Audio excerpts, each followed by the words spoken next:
Instructional Designers in Offices Drinking Coffee is brought to you by Domino, makers of Domino One, the all-in-one, cloud-based e-learning authoring tool for teams. You can learn more at domino.com. Now, here's this week's episode.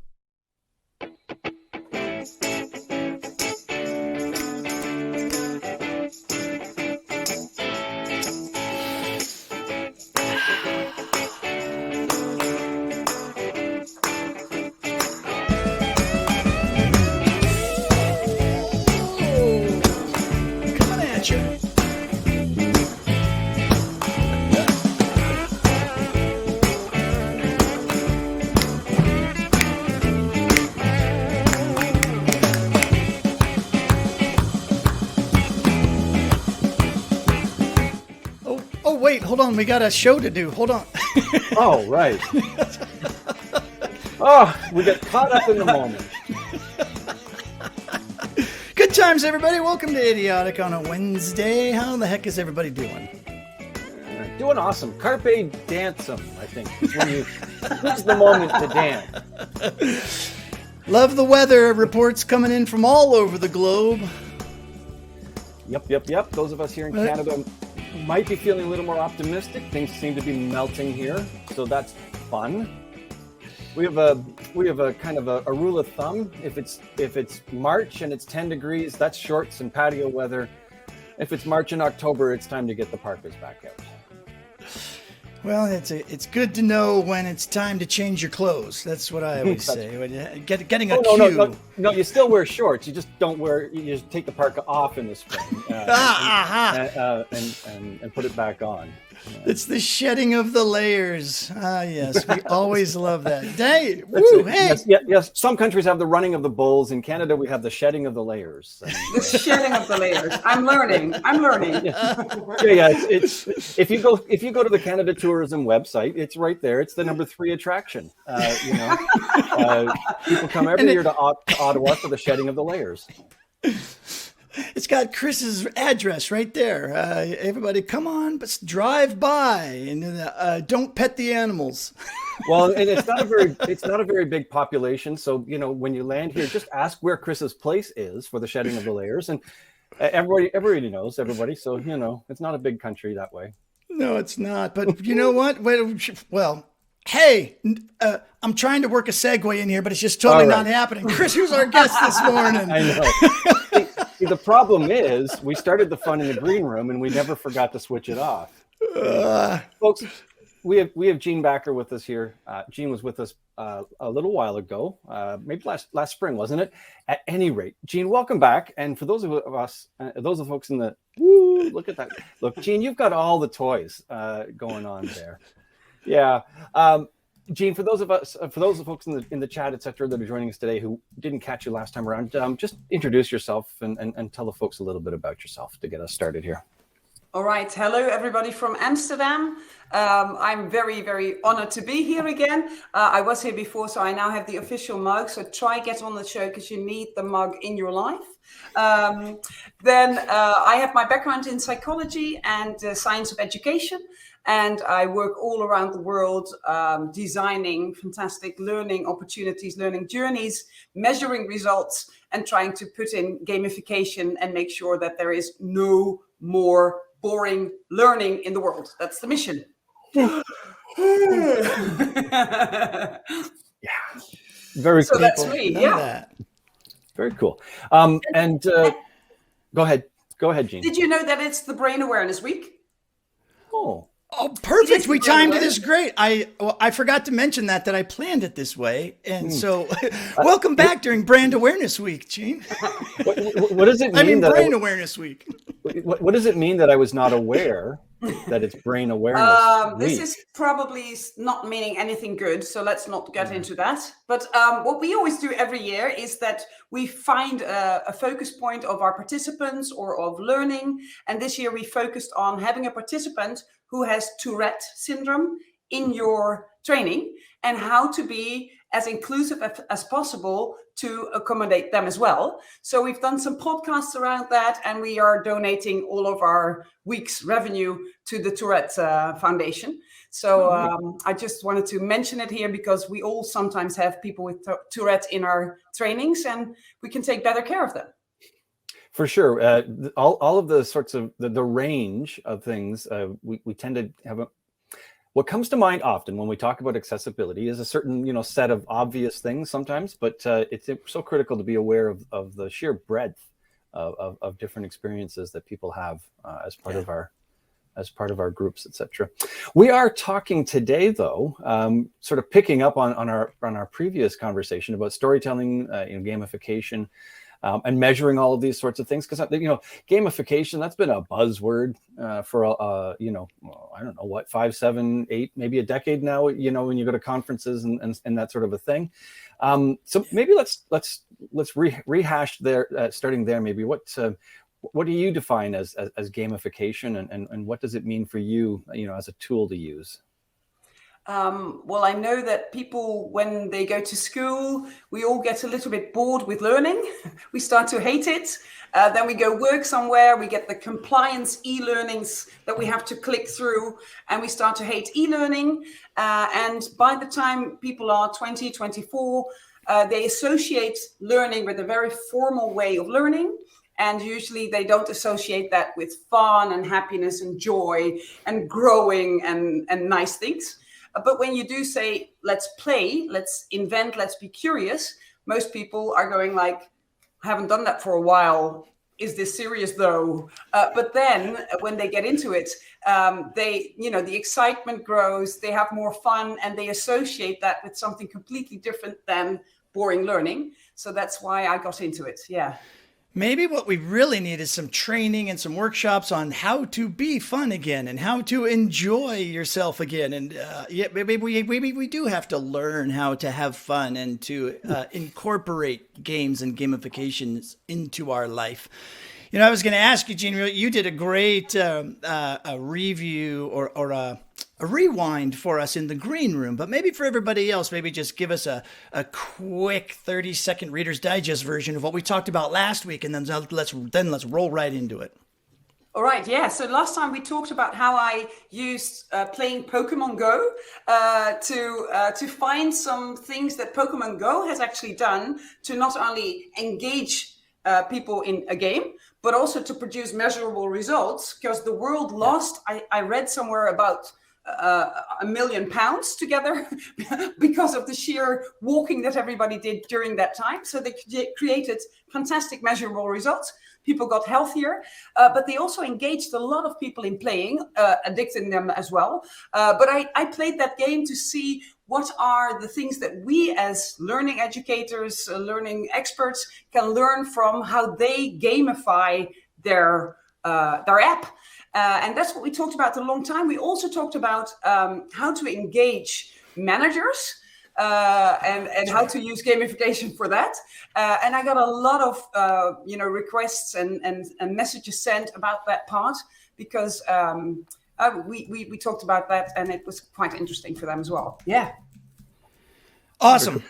And one thing we don't have happening, I need to point it out, is there are no alarms going off in today's session so far, because there was a hotel alarm going off like every 2 minute intervals or something as we had last time together. Gosh. And we worked really hard to gamify that. Yeah, you did. You were awesome about it, because I was stuck there having a COVID test, couldn't travel, needed to be in that hotel, and at that moment they started to do the alarm thing.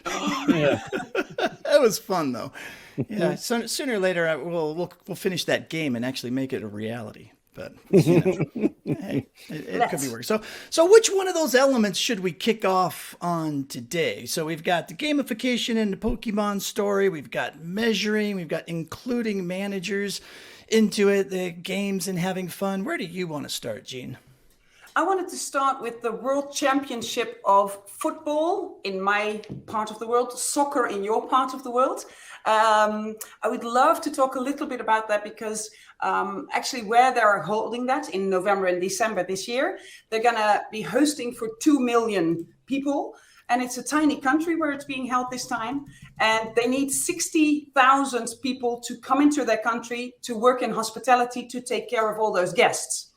And I was asked, and I'd just like to, throw it out there for everybody who's in the learning field, to create a pre-boarding for people once they've been hired from whatever country they come from to fly into the World Championship, and to do a pre-boarding for them that was actually fun and engaging and not boring, for 60,000 people. So I thought I'd like to take that a little bit as a case to see how I was working on that. Maybe people have ideas about that. So I would like to start there. Yeah, let's do it. Jump in. Is this where I focus you on the screen and you show a slide, or should I hold off on that? No, this is okay to just talk like this. Yeah. Okay. We can do it. Yep, the other absolutely. way. I'll switch back. Yeah. Okay. Sorry. Yeah. So they called us, said we need to have people fly in from all over the world to work in our country for 4 months during the World Championship. We need to pre-board them. Once they get here, we need to onboard them. It's going to be a very different culture, different temperatures. It's going to be very strange for many people to be in this country. And they asked us to write a pre-boarding that they could do still at home before they would travel to, they're going to travel to the World Championship. And they wanted to gamify it and make it be fun and engaging, like people when they are doing the e-learning, that they feel like, I'm ready to travel. I want to go. Let's do this. So we first had a lot of proposals of materials that they wanted to include into it, which were very necessary to know, but quite boring. So we really, struggled with how can we make this fun and engaging, etc. And of course, we found that football is actually a game, or soccer. And we decided to create a gamification where they could learn things about the country and the culture that they were going to visit, learn things about hospitality, but also how to make small talk with guests about soccer and football so that they would be engaging with them around that. So what we did was, instead of giving everybody a certain set of, you need to get these many points, you need to win, you need to do, what we gave them is, you already have all the points in the world. You already have everything succeeded, but if you fail, you could lose one of your badges. So it's about, you already have it. We know you're awesome, but it's about not losing badges. And then there's a leaderboard that is flipped around with whoever doesn't lose any of their badges. So that's a really fun way. And we're now testing it out, and people are so glad. I've already got the badges. Ooh, this is awesome. And there's a different thing that happens in their brain when they already have it. They're already trusted. And then it's about keeping the points. So we flipped that, and it's showing some remarkable results in the test groups now. Neat. So instead of starting with nothing and having to achieve something, you're basically giving them positive reinforcement right off the bat. So that's a piece of what's playing in there. What other kind of pieces of that are valuable or different then, and starting with all the points versus starting with zero? Yeah, so they can do extra things to reclaim badges that they have lost. And they can actually, and they've actually got, they can actually choose where they want to score their most points. Is it in the culture and the country? Is it in hospitality? Or are they more of a football maniac, soccer maniac? So they can actually choose which will be my focus point. So we allow them to be a little bit of the pilot of their own learning to make sure that they're engaged, instead of, okay, I'm one of the 60,000. I'm just going to go through the program like everybody else. They get to steer it a little bit. That's awesome. And then we also looked at, we have them, we're not sure that this can work actually, but we're working on that. We're looking at them when they come in. Of course, there are some countries that participate in the World Championship, some don't. So we want them to choose the country that they're most in favor of. Most of them seem to be choosing their own country, but okay. And we want them to choose a legendary football player, soccer player that they love. And of course, we put in a lot of them. And what we now do is if they fail or if they succeed, we have that football player pop up and tell them one of their famous quotes and say, well, actually Pele, who is a very famous football player, or Johan Cruyff, which is a very famous Dutch football player, actually encourages them with the quotes of that player to create more engagement and to more personalize their experience. That is awesome. Very cool. Roughly, it just how much time do people need? Like, is this roughly an hour's worth of time, or a couple of hours, or what's like? Just so we get a sense of the scope of it. Sure, too. yeah. So we've chopped them up in 8 parts, and you can do one part if you go really quickly in a quarter of an hour. So you can actually choose how many times, if you want to do 2 hours or you want to do 8 quarter of an hours. So they can actually choose like that. And so you mentioned you're in the pilot mode of this right now. When it gets done, do you have to be going to the game to play the game and working there, or can anybody go to the website and say, like, I might like to work there, maybe I should pre-train? I'd love to see it, is basically where I'm going with this. We haven't thought of that yet. No, so far it's you first have to be hired and then you get into the pre-boarding. But if we succeed in making it as great and fun and engaging as we hope, they could actually flip that, right? They could say, if you're thinking about it, maybe try this out. Yeah, that would be nice. Yeah, prep yourself. I had my HR hat on right there, my recruiting hat. No, I just had my curiosity hat on. I'm like, well, that too, yeah. Can we try? Can we try? Anyway. Yeah, because I think we could all learn a lot from that. It's interesting. We love having you on, Gene, because so often I get messages from people saying, I can't do gaming, I can't do fun because it has a stigma and all that kind of stuff. So for us, for our industry as a whole, to be able to have champions like yourself that are doing this and doing it successfully, for us to be able to see these as examples of what can be done and the value that gets tied to those is really, really important. That's always why I ask. Yeah, very good. And I think I love that you point out that dilemma of, the word game. I'm going to do something very serious here. I seriously want to produce results. Why should we introduce a game? So I think it all starts with when we work with our people that are ordering the learning from us, whether it's externally or internally.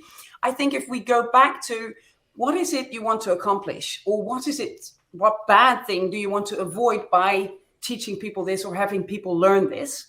And I think most of the time when clients or internal clients, however you call them, come to us, they've already defined the problem and they have defined that training is the solution. So they're now coming to us saying, bring me the solution. and it should be in 2 days or in 1 day, and it should be 3 hours, and there should be this and that in there.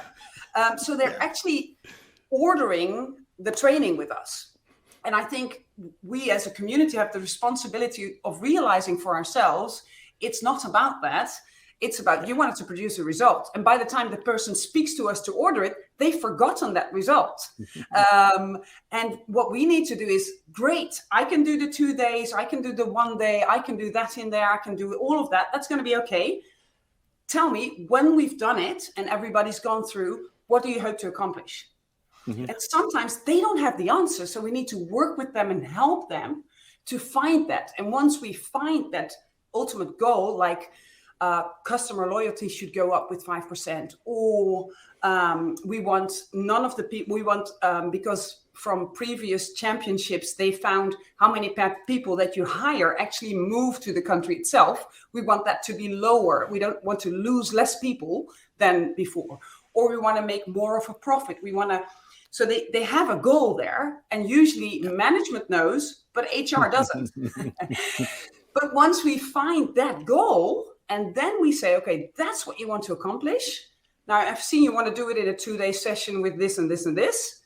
Maybe we can do it in a 3-hour session if we engage the learners more. Would you be willing to consider that? And that's where you can actually put on our professional hat because we know about learning and we know about producing results, and then ask them, would it be okay to add some gamification elements to make the people also feel that we love them, we want to have them have a good time while they are learning.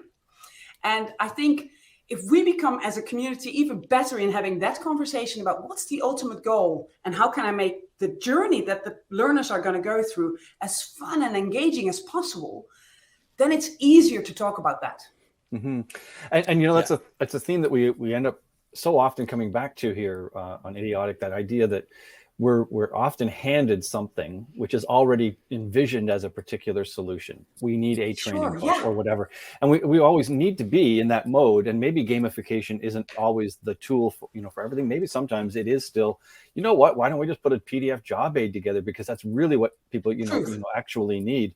There's just such a range of tools, but we get often told, this is the thing. Oh, by the way, we've already put the PowerPoint together. Here's all the, so whether we're thinking of a tool like gamification or other things, whether that's, just more traditional e-learning, et cetera, it's always incumbent upon us as instructional designers when we're given something to help understand what's the problem, as opposed to simply making the solution that we're asked to. Not always an easy conversation to have when you're lots of power dynamics and other things involved, et cetera. So yeah. So Amanda has a question in the question panel. Are you finding that as learner engagement increases, total time spent, quote, training decreases? Is there a relationship between engagement and the amount of time needed for people to learn something? Yes, I do find that. What we work with, I think, as many of you all do, is that we work with like 100 questions and they grab 5 out of them, right? Once they are very engaged, usually they are quicker with having the first 5 questions finished, so they don't need to revisit, etc. And because gamification adds more meaning, and we all know that repetition and meaning are the brain stimulus to make sure that people remember. So gamification adds meaning. It's more exciting. Am I on the leaderboard? There's like the engagement for the learning itself, but there's also engagement for the game. So there's like extra engagement. And once that goes up, usually they take lesser time because they have more fun. So yes. And I would think too, it's the if the outcome is, to get people prepped and excited to go there, and they're learning things that they're really going to need to know, and tying that need and that desire, because sometimes when you get hired into a role like that, you're going to be shoved through some training, but you also have questions in your own mind, like, how do I deal with the culture? How do I deal with how am I personally in my situation going to deal with XYZ? And for them to have those kinds of things answered in a fun game style ahead of time, and making that connection of what they're going to be doing at the game and getting them ready for that, I think is another critical part of that, which decreases the learning, because you're right, they're engaged, they're focused, they have questions in their mind that they're getting answered, but then the people who have ordered the training also had goals, and you're matching them all up in this gamified learning, which is fantastic across the board. Peter is also asking about the culture of Qatar, and it kind of blended into, I was thinking my next question was going to be around how do you localize it, right? Or how do you make sure that, does everybody, do you do it in one language and just expect that everybody can do it? Or does the training that you're creating have to be in, 40 different languages or whatever? Good questions. So they've decided in Qatar that everybody needs to be speaking English with the guests. That's going to be their common language. So they also want to use English to make sure that if people really don't, if they really drop off the leaderboard, then we would probably know that there's something also around English going on. So that's why it's going to be all English. And I also read Peter's question around culture, because the culture could be shocking to some countries, and for some countries it's going to be very similar. So we had to find a way to to navigate that, and also be very respectful, of course, for the Qatari people, because to say there's a culture shock is already using big words. So we've had to find ways around that and really negotiate it with the team from all parts of the world to find how do we say this in a respectful way, but also really prepare people for it's going to be different. And also to deal with some of the stigma and the myths we have in our heads around what is it like in Qatar.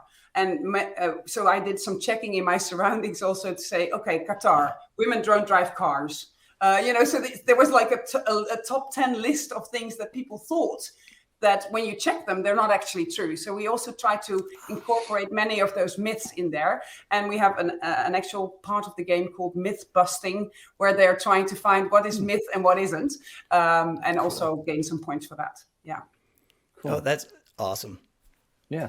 A thought that that's occurring to me is someone who's going to relocate, even for a temporary period, there's a lot of emotions involved in that. There's worry, perhaps even fear of an unknown, those sorts of things, and it sort of feels maybe like the idea of putting this into something that's got a bit more of a game feel, in some ways kind of compensates or helps counter or puts a frame around some of that emotional aspect of this learning journey too, that you're being maybe put into a safe place where there are unknowns and there are challenges and those sorts of things, but you're in a safe place because there's maybe a tone to the things that you're doing, a sense of, let's call it a funness or whatever, that perhaps maybe also has an impact on the overall process of helping, maybe potentially anyway, reduce or speak to reducing that sense of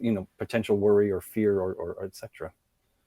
I don't know. Beautiful. Yeah. I'm just throwing that out there. Maybe, I don't know. Who knows? I think that really works. I do think that from the research that we did is that most people who will be relocating are Generation Z people who love to travel, who love adventures, who are all doing the Great Resignation right now. So, watch me quit my job on TikTok is one of the fastest growing hashtags and trends on TikTok at the moment. So we do know that many of them have less anxiety than, for example, me as a very young person, but still a little bit older than Generation Z would have. But I do think that gamification can help, because that's what I like also about gamification is you do experience emotions during the play. So you hate that you lose, or you're worried, so it's more like real life than sometimes some of the e-learnings can be when you're designing e-learnings, because you just go through the project, you click on the next one, and it's almost fighting predictability. And I think predictability is very much an enemy of learning, because once we know, oh, here goes, 500 words, got to read them, then probably 3 questions, click, click, click. And the amount of times that I've walked into companies where I saw somebody sitting behind a computer just going like that, what are you doing? I'm doing the course for everybody. The training. Yeah. I know.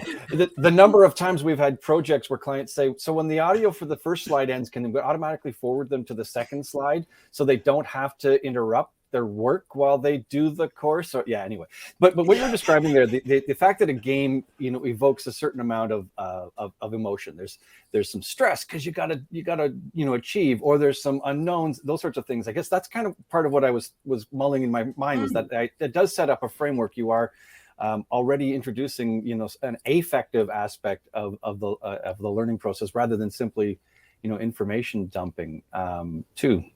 Neato. Yeah, and also if I could show one of the models that I love to use, because you always have to explain to people. Let me just show that model to you over here. I'll go over here. So let me first explain it and then explain how I use it. So what we've done here is we've put the eagerness to learn, to change on this axis, and on this one we've got the level of comfort that people experience when they are going everywhere. And what we know is that the comfort zone is very important for people. We want our health to be in the comfort zone. We want the children to be in the comfort zone. We want our work to be in the comfort zone. But when we're learning, the comfort zone is our enemy, right? Because if we go, oh, I already know, then there's not a whole lot happening. So what we actually try to do when we create gamification is we try to be able to master pulling a little string on the comfort zone and pulling it towards us. And whenever the comfort zone goes a little bit down, then our eagerness to learn goes up. So once you start working with gamification, you know that unexpected things can happen. This means you will be less in your comfort zone. And we could, for example, say that when we notice in an e-learning that everybody's passing with flying colors, we could just say, ooh, great, this was just the beginning.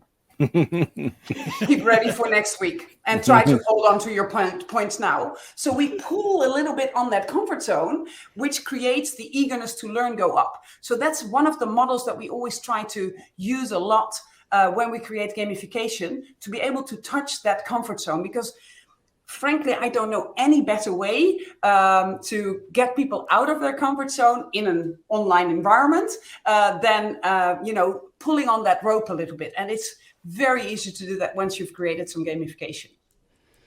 Yeah, I think game designers, non-learning game designers, if there really is such a thing, but that's a whole nother show, they often talk about that balance between hard fun, right? If a game is too hard, people will quit. If a game is too easy, people will quit. But so you got to find that balance point where it's just hard enough to keep them coming back and encouraging them to try again. You're going to be upset when you fail, but you feel like you could come back, and this time you're going to be able to do it. And finding that balance is not easy. That's a very difficult thing to do just from a design perspective. And how do you work that in? And I love that graphic, and I love how you explained it too, because that puts it into the same concept into easier words. I think for those of us that don't create, like massively multiplayer games, right? We're trying to teach people information in a fun way. And you're right. Yeah. Pulling them a little bit out of their comfort zone at a time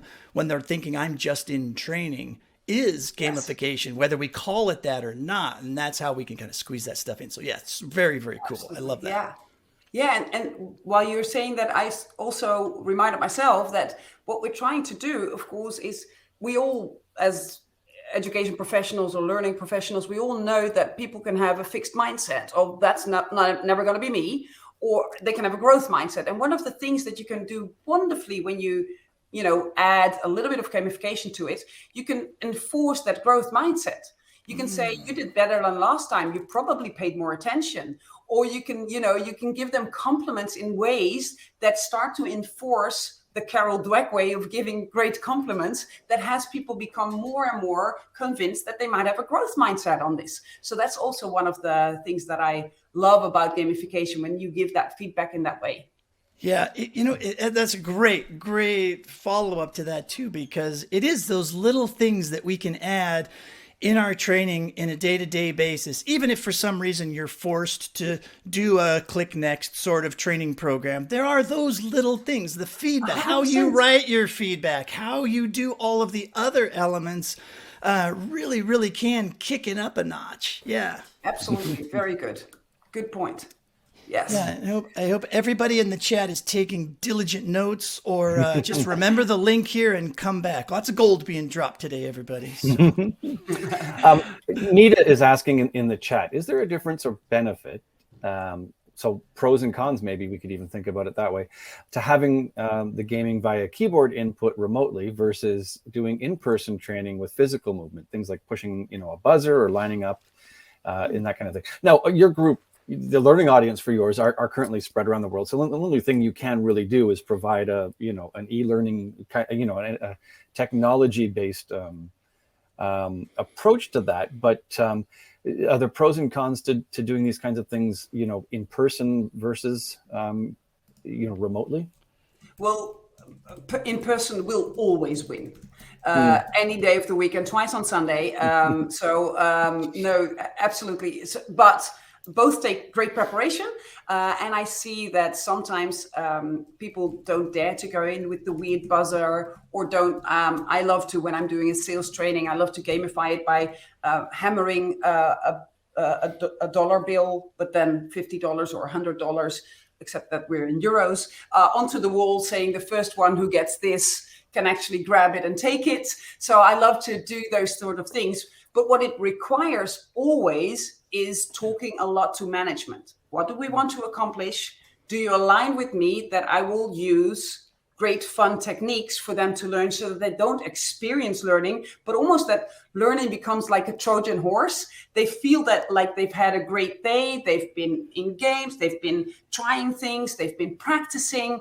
And then at the end of the day go, oh, is it already 4:00? I've never had this in a training. And then you unpack what's actually been happening to their brain so that they haven't experienced that old thinking about learning, the boring learning that they are used to. So I think the conversations that we need to have about it with management are like crucial, because if you don't explain the pulling of the comfort zone, then they will not be engaged into it. And they say they're probably going to think it's weird. Yeah, well, or if they're watching the training, they might see something that you're doing and think, where in the heck is this training going? You know, why are we going down this road? And if they're not ready for it. So yeah, sorry, Chris, I didn't mean to jump in and cut you off there. Well, I was just going to say, like, heaven forbid the management team is walking down the hallway and they hear a lot of laughter coming out of a room and they didn't expect that. Yeah, what's going absolutely. on? Crack down on that. I thought there was training going on in there. Copy all on that email memo. What's going on? You're not anyway. Yeah. So you do need to prepare them. You need to tell them why. And frankly, whenever I'm with the management team talking about this, or with HR talking about this, I always bring these little models that I can draw on a napkin or something, and I explain to them, this is how we look at learning. This is the Ebbinghaus forgetting curve. If we don't add meaning, if we don't add repetition, people will forget this amount. So that's why we're doing it. And I usually try to put all those models in the front of the presentation if I'm going to do a presentation, and then come with, hence, since we've seen this, that means that we're going to do it this way. That means we're not going to do one-day trainings. We're going to do 2 hours in the morning because we want to repeat more because of Ebbinghaus. That means that we're not going to tell them yet about this part of the training because we need to be able to pull on that comfort zone. That means that because we want to measure on level 4 of Kirkpatrick, that means that we're going to do this so that they know first the learning principle, the educational or brain principle behind it, and then explain them why we're doing that. And once you do it like that, then it doesn't become something strange and weird, but something that actually makes sense. That is exactly what we should all be doing, I think, helping everything make sense in a fun and engaging way. Is there any place, have you written a book by any chance with any of these tips and tricks, or anything you can share? I have actually, yes. I've written 4, but only excellent. One is called No More Boring Learning, and it's almost coming out in English. So I will remind the people when that does happen cool. In the LinkedIn group to do that. Yeah, absolutely. Yeah. Mary is asking in the question panel and in the chat about the technology behind something like what you've been building. So just tell us a little bit about that. Was this the project with the for the football tourney? Is that something that was being custom coded, or was that involving some available common tools, or without getting too deep in the weeds on that, but how was that approached? So I have a very powerful technical team. Usually I first listen a lot, research a lot, and then I know how I want to do it, and then usually the technical people tell me you can't. And then of course the negotiations start, because then it's about because I'm an external person, so the client has to be willing to pay for it. So usually I really hit the ball out of the park in craziness of what we want to do, and then it's gonna be reduced down from that. So and there's many tools, of course. Domino is the best in the world. I wish my big thumb came up. Let me throw the big thumb in. So that's a small thumb. They actually work some of those in by hand, and some of them are impossible. But it's always coming from a perspective of, what do I want my learner to experience while he or she is learning, is a more important thing than what do I want them to learn. because it's not about what do I want them to learn. It's about what results do we want to produce by them learning. Yes. I also saw some questions about how I moved in the app. That's actually called it's very. Do you want me to give them a little tour of how that works, or sure, absolutely. I think there's been a few questions about what you've been doing. So let me show you. So I'm actually now in front of a green screen, and I'm in an app called and it's actually written right here. They wanted to have a name that you can pronounce with your mouth full, so that's why it's called It makes a very weird sound, and there's all kinds of effects that you can do to engage your learner. For example, I can make it rain, but also when I'm going back into this one, I can be right here. I can turn red because of frustration.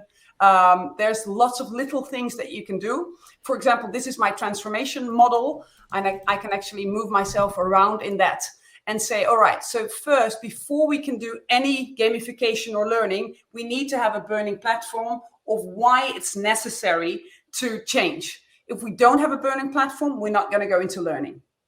Then once we know why we should do it, we should attack our habits. What are the habits that we are having that are very much not helping us with tackling the burning platform? So you can actually move around through your slides, profile yourself here, point at certain things. And that makes it much more engaging than when you are online saying the sentence, which I hate the most when you're online, let me share my screen. Because then everybody is immediately lost. You don't see anybody anymore. You see people going to the bathroom because once the screen sharing is on, nothing fun is happening anymore. So there's also, you can use your hands. So you can say, if somebody says something awesome, you can actually go, oh, that's awesome. You can give it a big heart. You can say, all right, you need to call me later. So there's some fun things that you can do with that. And it actually engages your learning a lot more. So if you're, for example, showing 5 points of the transfer, you can actually say, well, that's actually number 4.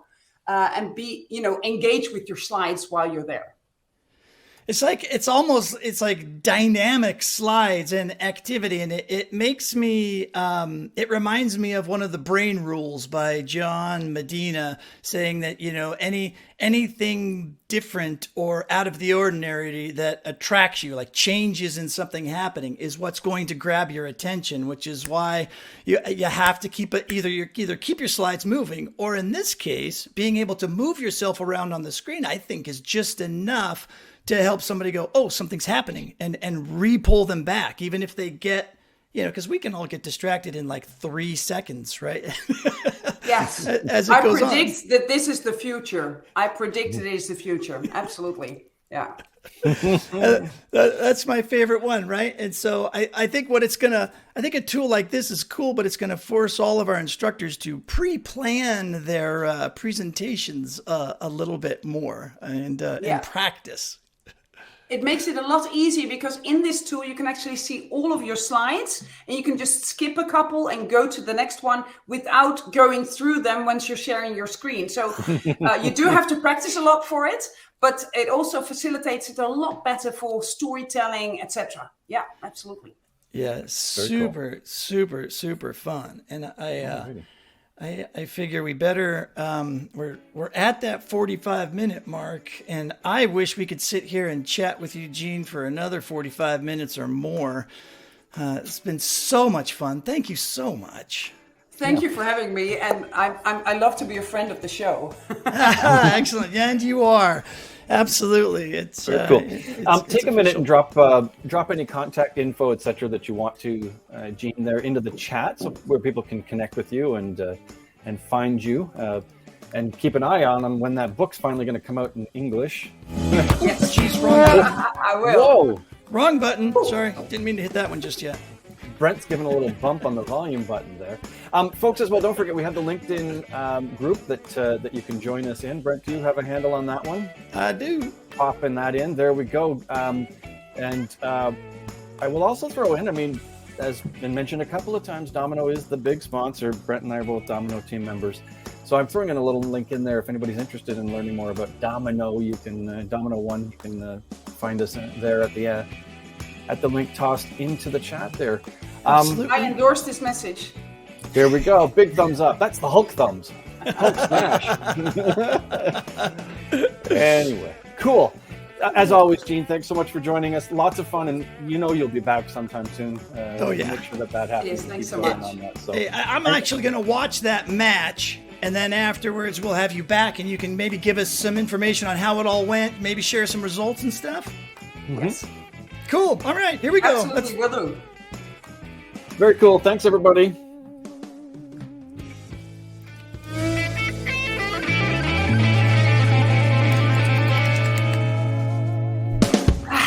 There we go. Adios, everyone.